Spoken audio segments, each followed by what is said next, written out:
Greetings, everyone. Welcome to our exclusive Global Leading Voices webinar campaign. We are delighted to have you join us here today.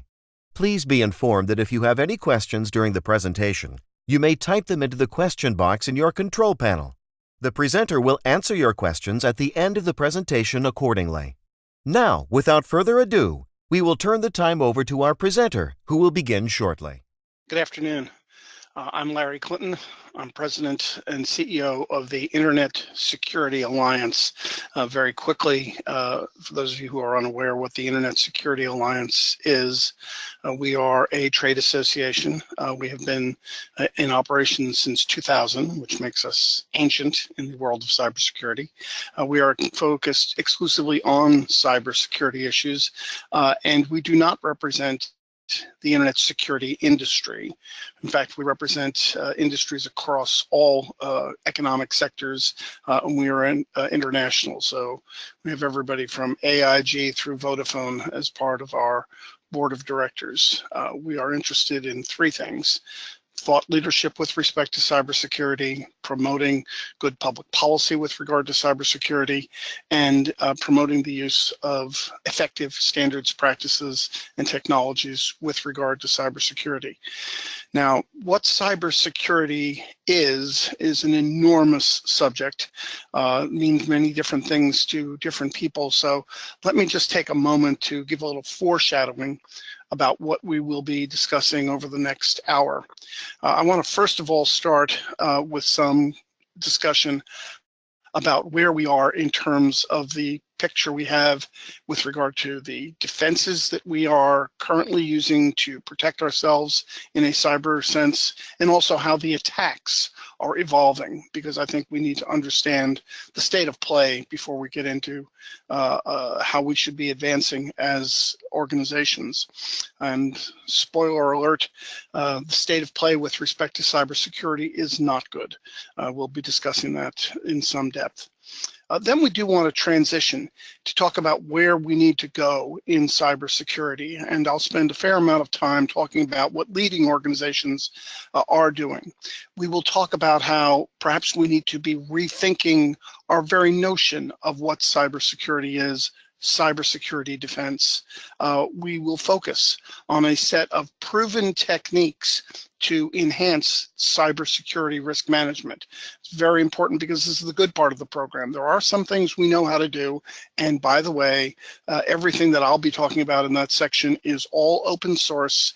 This presentation contains no product pitches of any sort. ISA, in fact, never endorses any specific products. But there are some things that independent research shows can improve your cyber defenses, and I want to cover those in a little bit of detail. Then we will talk about where we are going with respect to cybersecurity, how leading organizations are evolving the way that they are considering and measuring cyber risk, how auditing needs to be changed, how corporate boards are evolving to deal with this threat, and finally we'll deal with public policy. So as I say, that's a fair amount of material we want to cover, and we do want to leave time for questions and answers, particularly with respect to those final items I just mentioned. So let's proceed to the heart of the presentation itself. So in the minute or so it took me to give you that introduction, this is what was going on the internet. There were 5,500 new records lost to cybercrime. 4,400 US dollars were lost due to cybercrime. There were 832 new variations of malware that were created. Here in the US, we spent over $200,000 on new cybersecurity tools. We spent another $200,000 on cybersecurity regulations and audits. And these costs are all projected to double by 2020 and go up several hundred times by 2030. Now, by the way, those 5,500 records, those $208,000 security tools, 200,000 cybersecurity regulations and audits, that's what's going on every minute of every day, 365 days a year in cyberspace. We are under constant attack. So one thing we do in industry when we try to assess how we're doing is benchmark. So one good place to go to benchmark would be to the US Pentagon. And so this is a quotation from the annual report for the US Pentagon from 2015. The military's computer networks can be compromised by low to middling skilled attacks. Military systems do not have a sufficiently robust security posture to repel sustained attacks. The development of advanced cyber techniques makes it likely that a determined adversary can acquire a foothold in most Department of Defense systems and be in a position to degrade DoD missions when and if they choose. Now, this naturally begs the question, if the largest and best funded military operation in the history of the world is subject to low to mid-level cyber attacks and be compromised when and if the attacker choose, what is reasonable security that we could expect from smaller companies or private sector companies or even smaller elements of the government space? That's, of course, in 2015. Things are not getting any better. Just a month ago here in the US, our National Security Agency and the US Army were successfully compromised. And some of the quotations that have come out of that analysis indicate that continual and apparently accidental exposure of classified national security data to the wider internet is proof that even the most secretive corners of the IT landscape are not immune to cyber risks befalling any enterprise operating at scale. So if you have a big organization, you have a significantly insecure system. Now the bad news, things are going to get worse.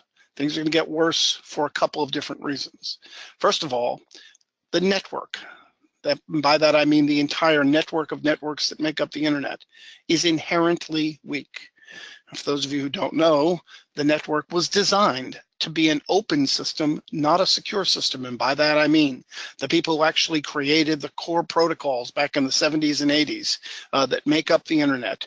And by the way, the ones we are still using, these were designed not to be secure, but to be open. In fact, you can still find some of the individuals who were part of that scientific activity back in the 70s, 80s, and early 90s.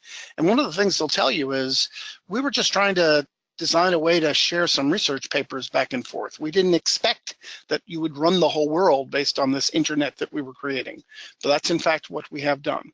So the network itself is inherently insecure, and it is becoming even more insecure because of the explosion in access points. So I'm guessing that virtually everyone on this call has 2 or 3 different mobile devices, all of which are an access point to getting into and compromised data. In addition, customers don't want to pay for security. Bring your own device puts corporate security at individuals' times. And of course, the Internet of Things is coming.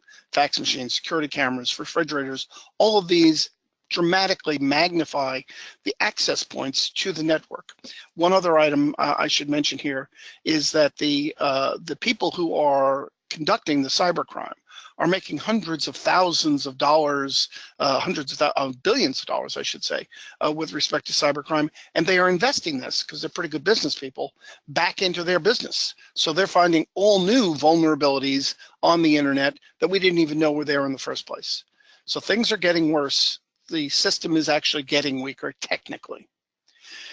In addition to that, all of the economics of cybersecurity favor the attackers. Here's the basic economic equities that we're dealing with in cybersecurity space. Cyber attacks are comparatively cheap. They are comparatively easy to access. You can actually go on the internet and buy them. The attacks are very, very profitable. There's a great business model. You can use the same attacks over and over again on a worldwide basis. On the other hand, if you go to the defense sector, the defense systems are pretty much inherently a generation behind the attacker. We have to see how they're attacking us before we can design adequate defenses. We can do a little predicting in that space, but for the most part, we're playing defense. It's hard to show return on investment to things that we prevent. We have virtually no law enforcement. We are successfully capturing and prosecuting perhaps 1% of cyber criminals. And finally, most of the productivity enhancements that we are seeing in our private and public sectors are actually anti-security. Things that have been driving our economy forward over the past several years, things like voice over internet protocol, the use of long international supply chains, the use of mobile devices, the use of cloud computing, even in many instances. All these things dramatically enhance productivity, but create all new security problems. So the economics of security favor the attackers. And finally, the attackers are getting much more sophisticated. So while the system is getting weaker, the attackers are getting better. The attackers, as I've already mentioned, are well funded. They're making hundreds of billion dollars, some estimates up to $1 trillion a year off these cyber attacks.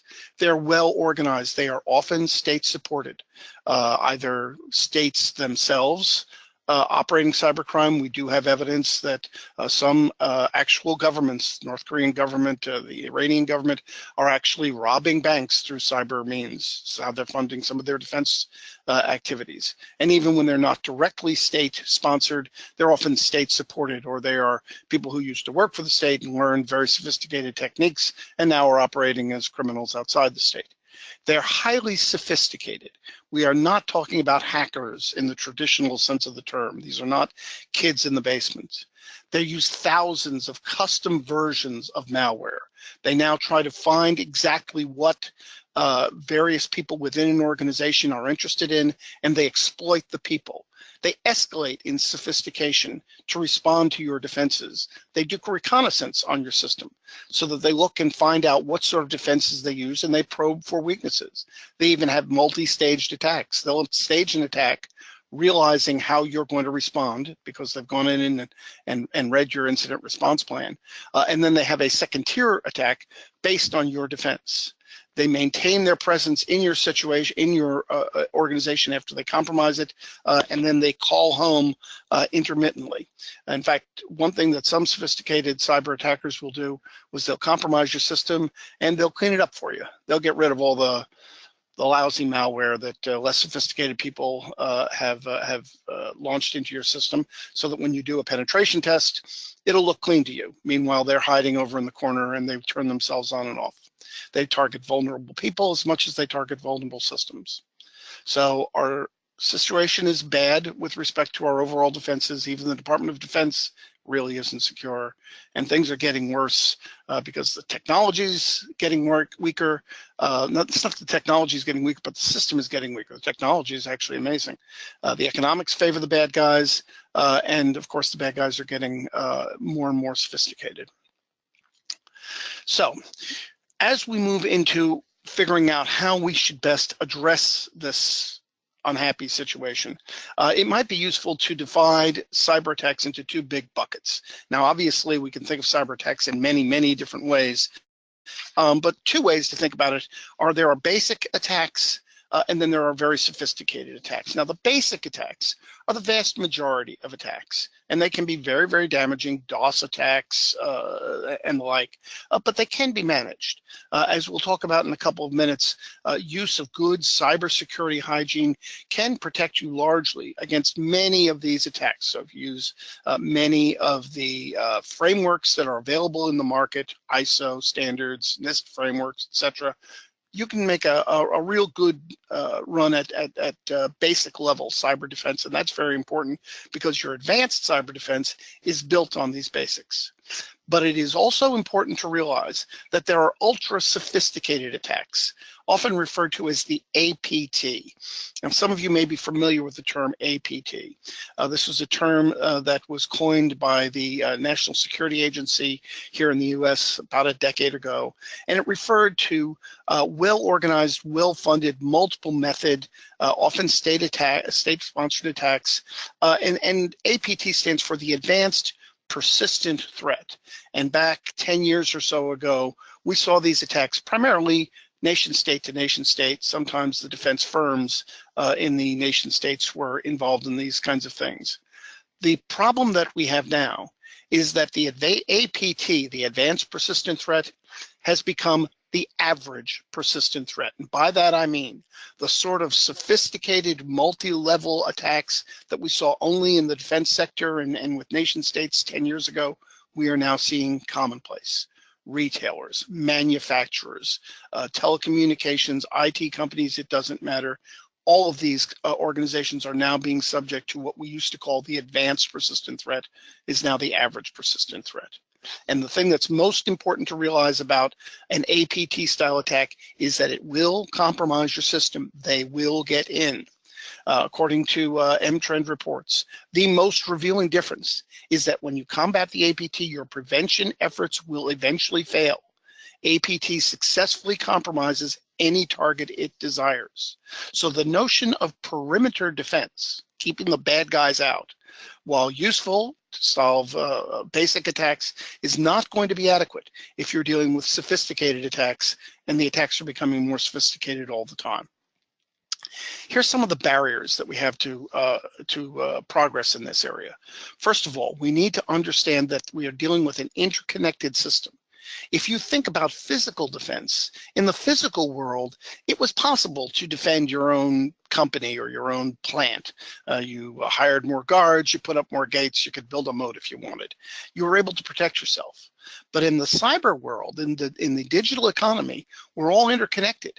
And so, vulnerabilities in your supplier base or your customer base or various branches of your organization all can compromise otherwise well-defended portions of your system.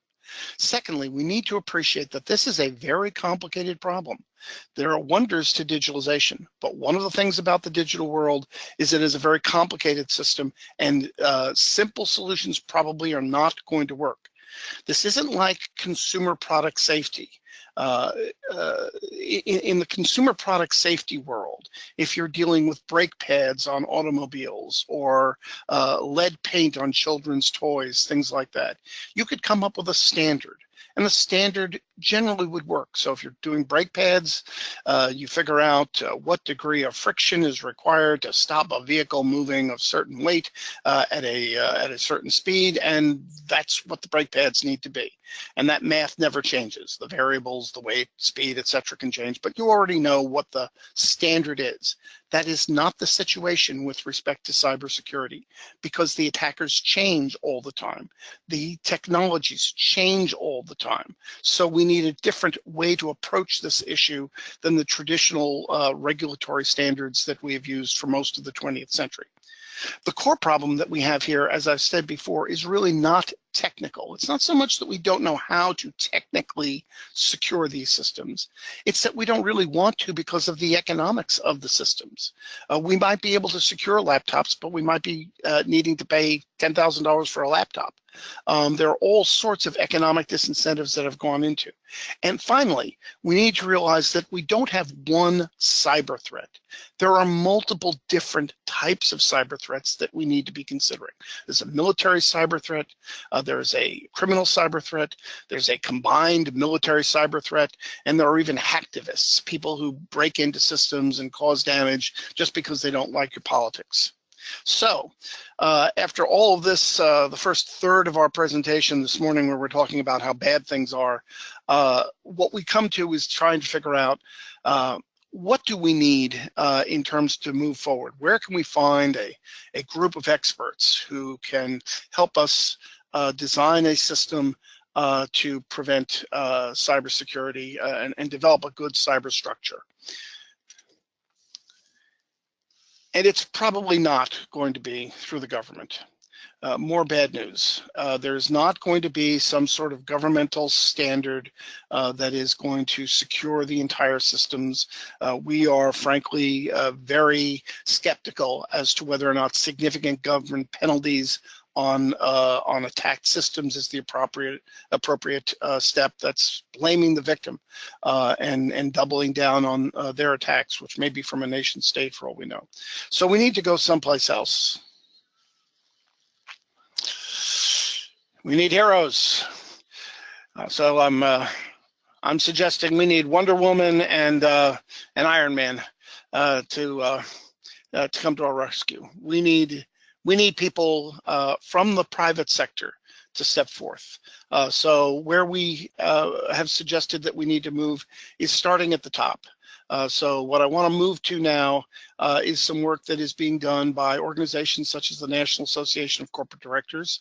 And this is work that we've been doing here in the US, but is now being expanded. So we are now working with the German government. We're working with the UK and EU companies to see if we can come up with a cyber risk oversight process that will work from the top on down. Now, this begins by thinking about cybersecurity in a different way. So this is a picture of one of my favorite movies. This is, for those of you who are familiar with this is from Pulp Fiction. And this is a picture where John Travolta and Samuel L. Jackson are gunning down somebody who popped in from behind. And to make a long story short, the movie proceeds for a long time and then ends with a sort of debate about this particular scene as to whether or not it was an act of God that saved these two guys' lives, or was it luck? And finally explodes with Samuel L. Jackson telling John Travolta, "You are thinking about this all wrong." We have been thinking about cybersecurity all wrong. We've been thinking about it as a simple technical issue where simple standards can be put in place to protect ourselves. That is not the case. What we need to do is understand that digitalization changes everything. It changes the way our brains work. It's changing how we're defining ourselves. It changes how we define privacy. It changes our notions of national defense. It changes our economics. It changes our security. It needs to change how we are thinking about cybersecurity. So when we go to corporate boards, we tell them that the bad news is you can't solve the cybersecurity problem. We are not going to evolve secure systems any more than we have been able to solve the murder problem since Cain and Abel.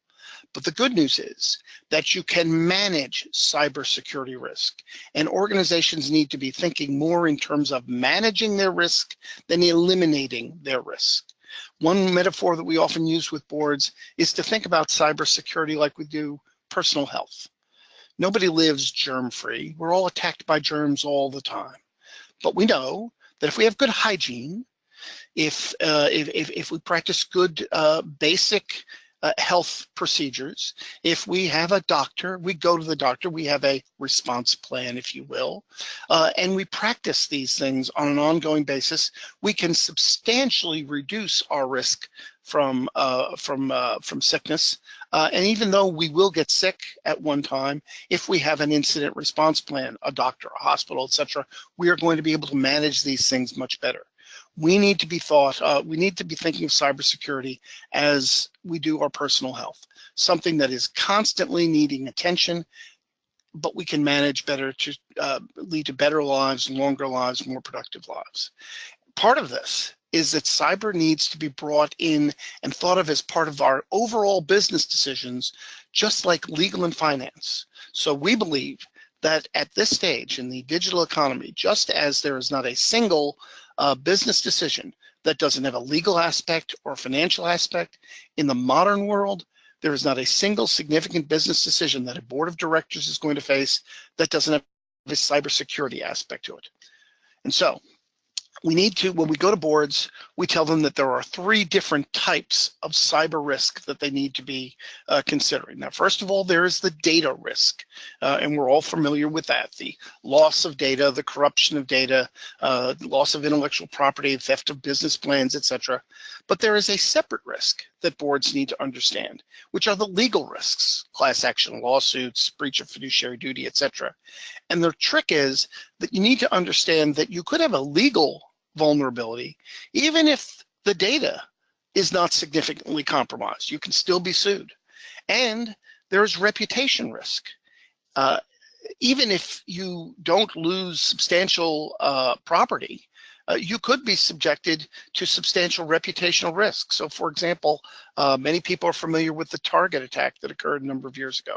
Had substantial reputation risk, even though actually the loss to individuals and loss to the organization was comparatively minimal. But the substantial reputational risk far exceeded the actual economics of the attack. Same thing with respect to the legal risks. There were numerous class action lawsuits that were foisted against Target, even though, as I say, the loss to the company was less than 1/10 of 1%. So the difference between the data risk, the legal risk, and the reputation risk from a board perspective needs to be understood, because there are different ways that you mitigate each of these different risks. If you're dealing with the data risk, probably that is largely an IT issue that you need to have your IT officers, your chief information security officer, your chief information officer, perhaps your chief risk officer, all involved in. But the legal risk is going to be entirely handled by your general counsel. And there are a variety of things that you need to be doing to insulate yourself from the legal risk that frankly have very little to do with IT. And on the reputational risk side, frankly, that is more a public relations problem than it is an IT problem. Many people don't remember that the same month that Target was attacked significantly, so was eBay. Everybody remembers the Target attack. They don't remember the eBay attack. Why? Because eBay managed the risk and managed the attack from a public relations point of view much better than did Target. Many people think that the Equifax attack that occurred recently, the major issues that Equifax has suffered out of that attack are not from loss to the organization, but the way they managed the risk. And so that's where the reputational risk occurred, quite independent of the data risk, which in Equifax, by the way, was fairly substantial. So we need to be thinking about cybersecurity in a different way, a multidimensional way, so that we can properly analyze this. So now on to some of the good news. As I told you, there are a variety of things that have been proven to work with respect to board activity and cybersecurity. So this is a quote from the PricewaterhouseCoopers 2016 Global Information Security Survey. And they said that the guidelines that the National Association of Corporate Directors advise that boards should view cyber risks from an enterprise-wide standpoint and understand the potential legal impacts. They should discuss cybersecurity risk preparedness with management and consider cyber threats in the context of the organization's overall tolerance for risk. Now, the good news. Boards appear to be listening to this advice. This year, we saw a double-digit uptick in board participation in most aspects of information security. Deepening board involvement has improved cybersecurity practices in numerous ways. As more boards participate in cybersecurity budget discussions, we saw a 24% boost in cybersecurity spending. Notable outcomes cited by the survey respondents include identification of key risks, fostering an organizational culture of security, better alignment of cybersecurity with overall risk management and business goals, and perhaps more than anything, board participation opened the lines of communication between the cybersecurity function and the top executives and their directors. So what we have seen empirically, based on independent reviews of the work that was done by the National Association of Corporate Directors in developing their principles for cybersecurity, is that we have significant outcomes, pro-security outcomes. And so what we are advocating is that boards writ large ought to be adopting these core basic principles. And again, I remind that this is these core principles, the work from the NACD is available in open source. This is not for sale. It's available free of charge. You can go to the NACD website. You can go to the ISA website and get access to all of this material free of charge. So let's take a couple of minutes to go through what are some of these principles that boards need to be asking, and then we'll be moving on to more management issues, such as how we should be managing risk, how we thinking about risk differently, how we should be dealing with auditing differently, etc. But let's start with the boards. So principle number one, all boards need to understand that cybersecurity is not an IT issue. It is an enterprise-wide risk management issue. There's an old saying that to a hammer, everything looks like a nail. If you only talk to the IT people about cybersecurity, you're only going to get IT solutions. And actually the threat is often from the outside, but could be from the inside, could be from vendors, could be from customers. Cyber needs to be considered as part of the overall business decision. So when we approached the National Association of Corporate Directors, of course, people had been talking about getting the boards involved in cybersecurity for a decade or more. But mostly what they meant was we need to teach the boards about IT. And actually, board members, for the most part, really don't want to learn about IT. They don't want to talk about ISO standards and NIST frameworks and the like. They want to talk about mergers and acquisitions and price to earnings ratios, innovation, new product development. So what we have done in the cyber risk handbook is we have integrated cybersecurity into those business conversations. And what we are doing is saying, what are the cybersecurity questions the board needs to be asking when they're doing a merger, when they're launching a new product, when they are developing a new supply chain, when they are aligning with a new strategic partner. If we can integrate cybersecurity into the business on the front end and not just think of it in terms of a breach and incident management on the back end, we will have a much more successful strategy with regard to cybersecurity. So the board needs to determine their unique cyber risk appetite, ideally using quantitative economics, and we're going to discuss that in a couple of minutes. So that's the first principle.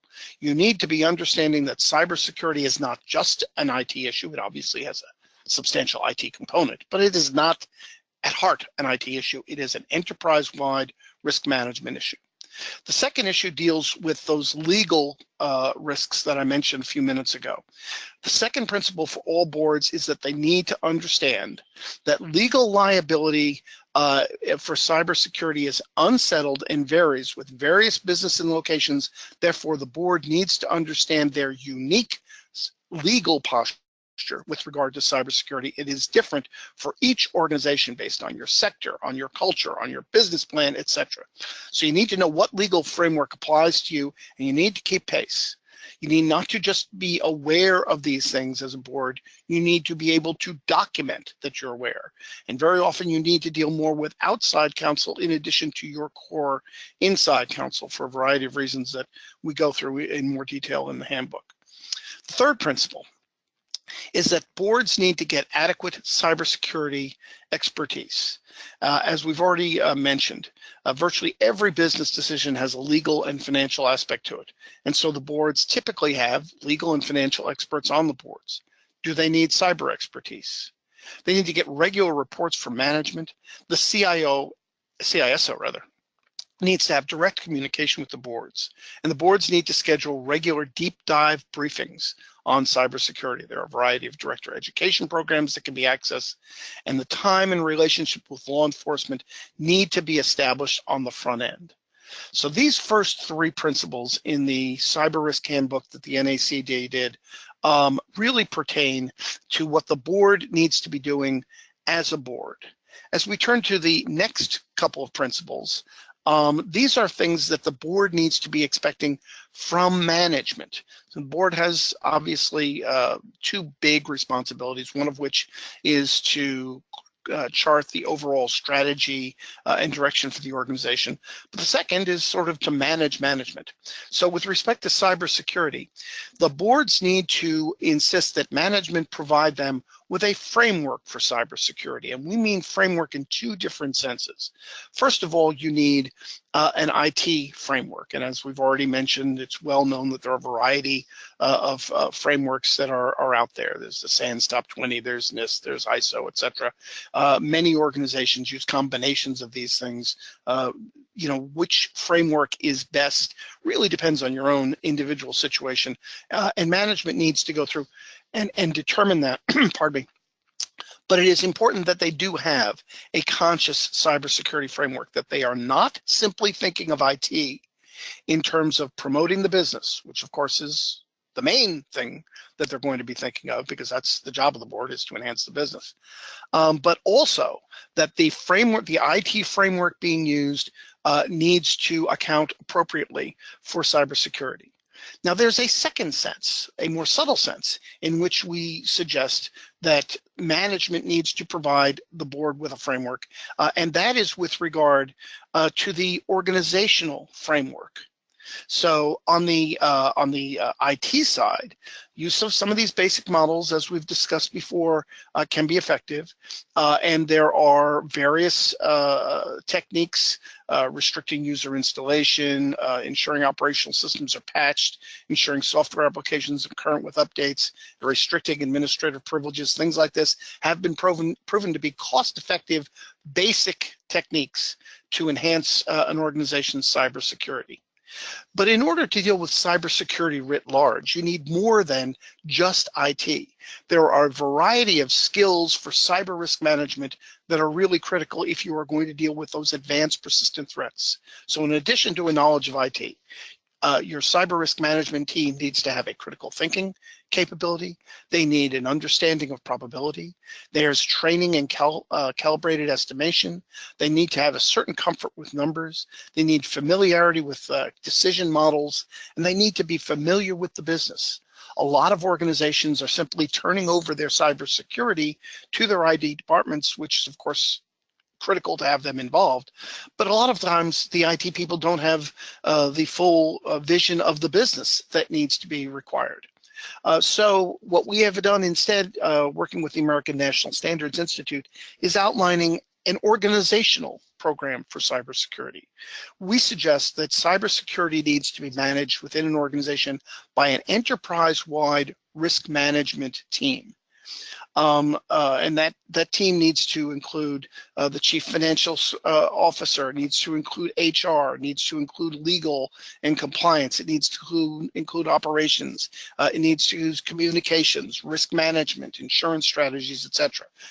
The other areas of a business probably depend on how the business itself is organized.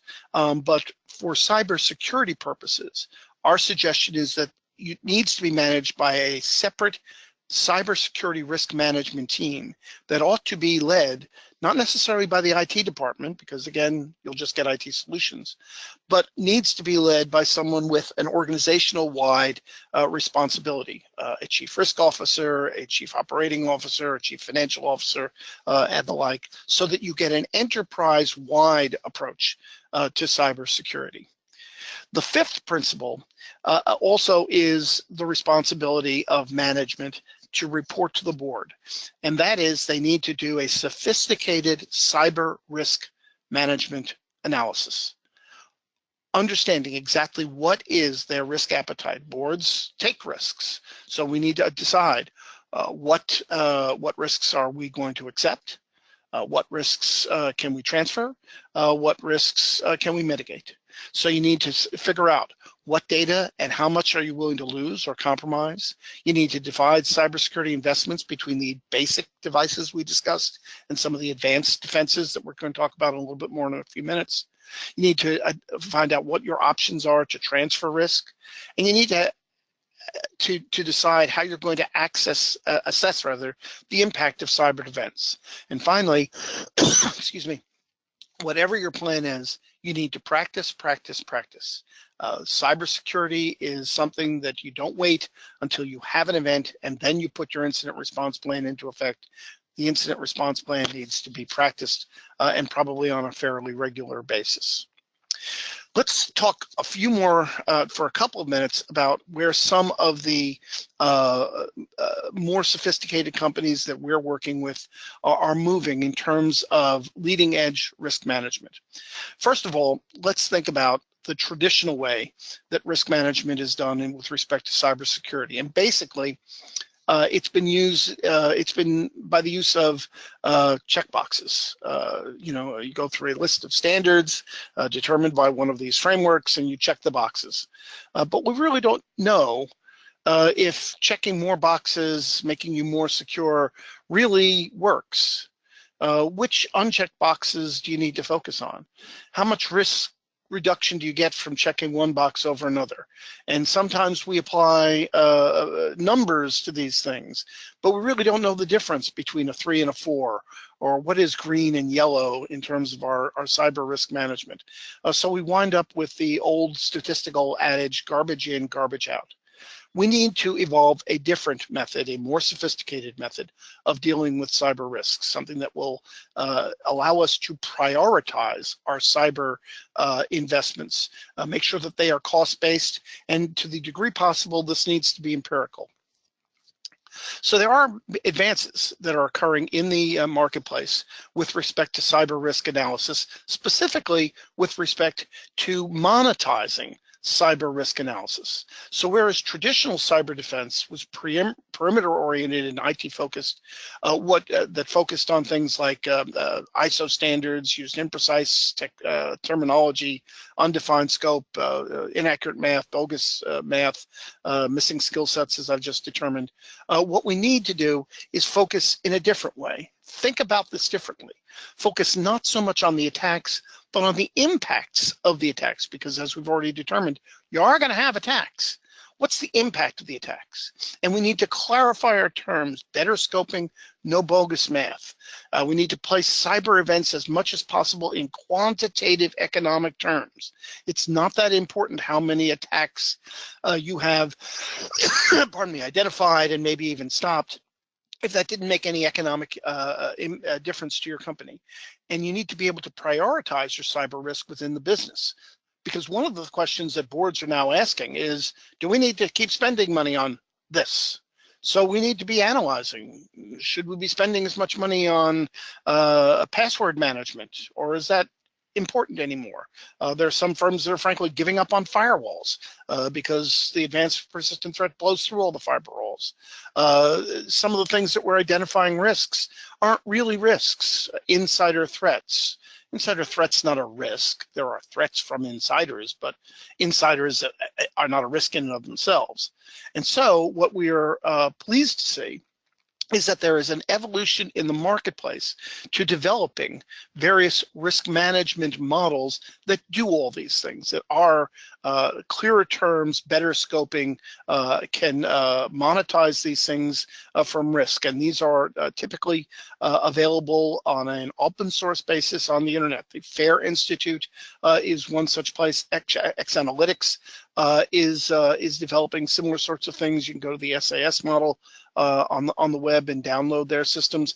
And then some of the insurers, AIG, for example, just announced a new program that attempts to take some of these economically based cyber risk management models and integrate them into the business, focusing on the economics, and specifically they're looking to do this with smaller firms. So what we are seeing, and you ought to be aware of, is that there are new and there are better directions for both government and industry, pardon me again, with respect to managing cyber risk. So the final thing that's in the National Association of Corporate Directors document, which, as I say, is available free of charge in various forums, is a set of tools for the boards of directors. The cyber risk management document itself is very short. It's about 15 pages.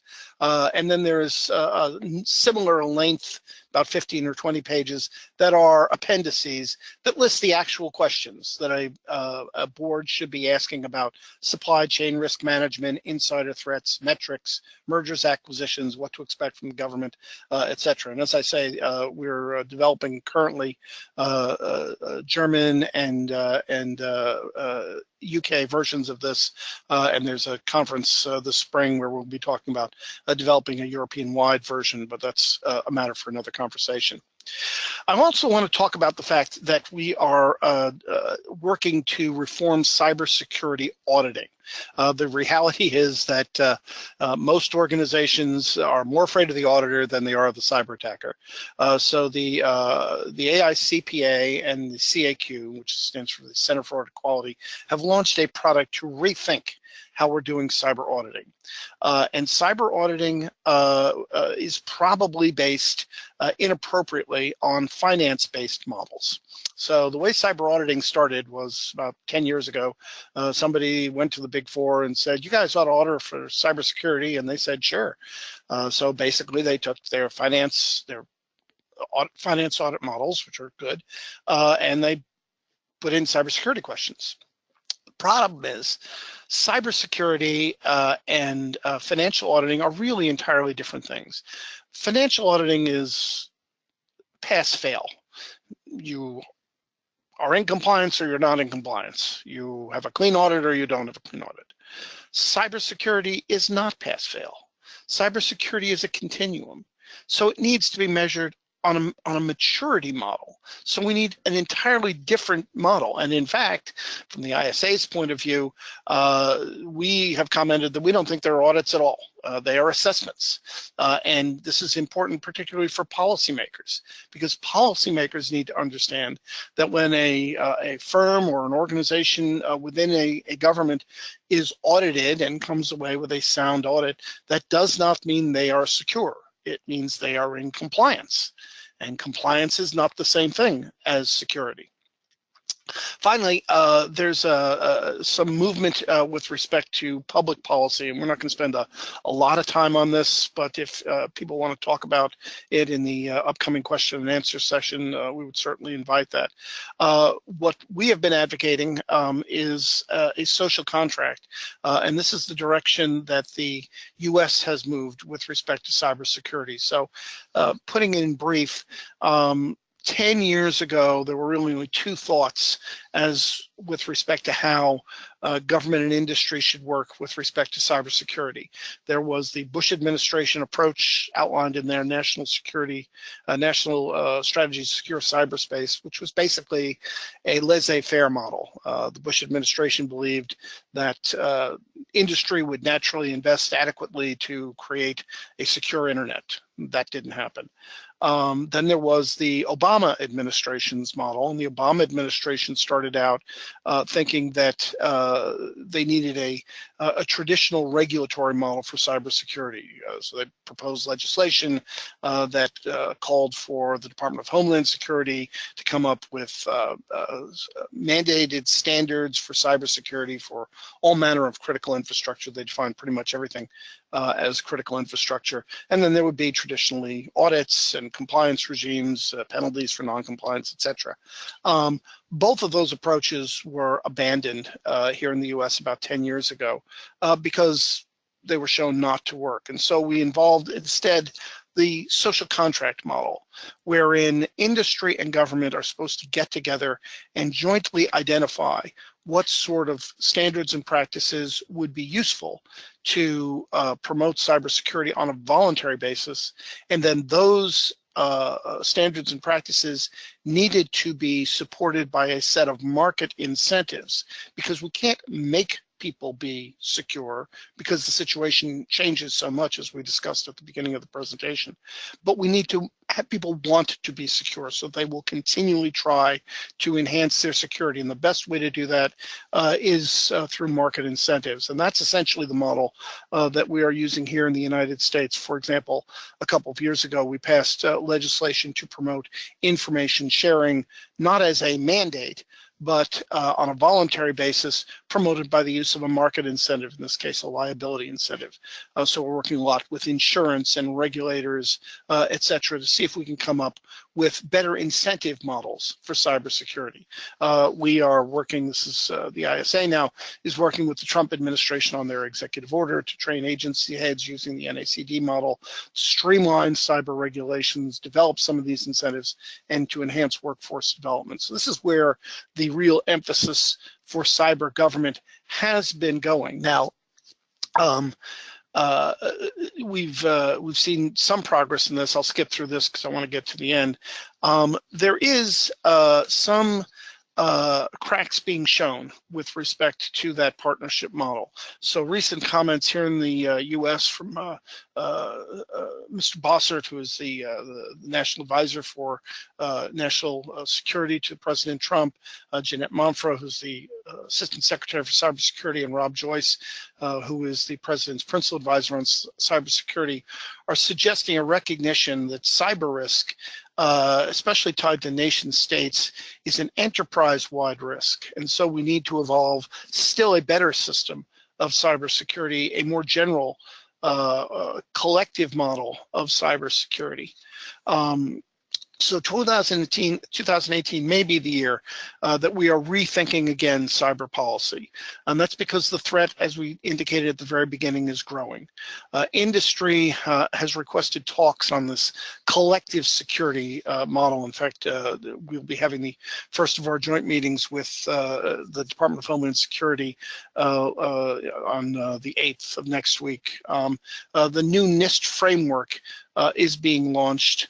And it is, for the first time, taking a more economics-based, metrics-based focus than what it has previously. Boards, as we've indicated, are becoming exhausted with continual cyber investment, so we need to monetize these things, as we discussed, possibly by using these new tools. And we're going to have to move on from operational security, which is really how we have focused on things like information sharing and basic frameworks, to evolve a more strategic cybersecurity strategy.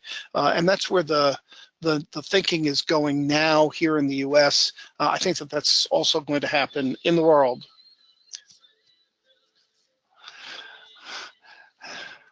So we conclude by saying, you are the champions. We need your help. We can't rely just on government to do this. We need to do this in a collaborative fashion with both industry and government working together on a voluntary model. One of the ironies is that many people are still thinking about cybersecurity kind of the way they think about corporate malfeasance. So a number of years ago here in the US, we had some pretty odious corporate activity, Enron and WorldCom, and were ripping off consumers. And so the government stepped in appropriately, in my view, to protect consumers. But that's not what's happening with cyber. In cybersecurity, the attackers are attacking governments, they're attacking corporations, and they're attacking individuals. In cybersecurity, we're all on the same side. Again, fighting against rogue states, criminal activities, etc. So we need to operate in a collective fashion. So with that, let me turn it back over to our hosts and ask if any questions remain. We have about 15 minutes for that. Thank you, Larry, for this great presentation. Before moving to the Q&A session, I want to inform you that PCB provides training and certification services for ISO 27032 Introduction, Foundation, and Lead Manager. A PCB certificate will exemplify your dedication in implementing and managing these processes and frameworks, and most importantly, you will be recognized worldwide. Now we will go ahead and take some time to answer some of the questions from the attendees regarding today's topic. The first question is, what shift in cybersecurity is currently happening, and is there value from taking an intelligent approach to cybercrime? Yes, I think there is a lot of evolution going on in cyberspace. I think that there is a growing realization that the problem is more complicated than people originally thought, that there was a feeling among many that if you just practiced basic hygiene, you would be safe. You do need to practice basic hygiene, but that will not make you safe. You need to do much, much more. And I think that there's a real movement towards a more collective approach, a more collaborative approach between industry and government, and frankly, between industry and industry. On the more technical side, and I think we're seeing this with things like the evolution that the National Institute of Standards and Technology, NIST, is developing with their 1.1 version of the NIST cybersecurity framework, is to recognize that we need to do more than cyber awareness. People need to be more than just aware of cybersecurity. They need to understand cybersecurity, which is a different thing. And we also need to monetize cybersecurity activity. We need to appreciate what the costs are for an organization, a private sector organization charged with making money, legally obligated to make money, to maximize shareholder value under US law. And so when they make cybersecurity investments, they need to be able to determine that they are cost effective so that they make the right cybersecurity investments. And finally, I think that there is a realization emerging that there is a delta between government and industry, that increasingly critical infrastructure is vulnerable to attack by rogue states, terrorists, etc. And a lot of these critical infrastructure utilities, for example, are actually private sector organizations that typically invest for commercial security, which is lower than national security. And we may need to get these private organizations to begin to invest at a national security level, and that's not economically sustainable without some greater collective model.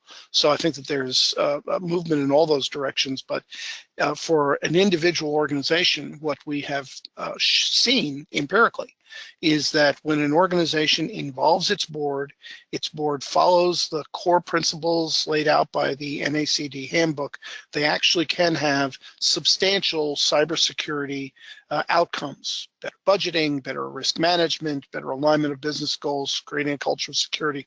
All those things are available and can be done, but you have to do it in a more systematic fashion than has often been the case previously.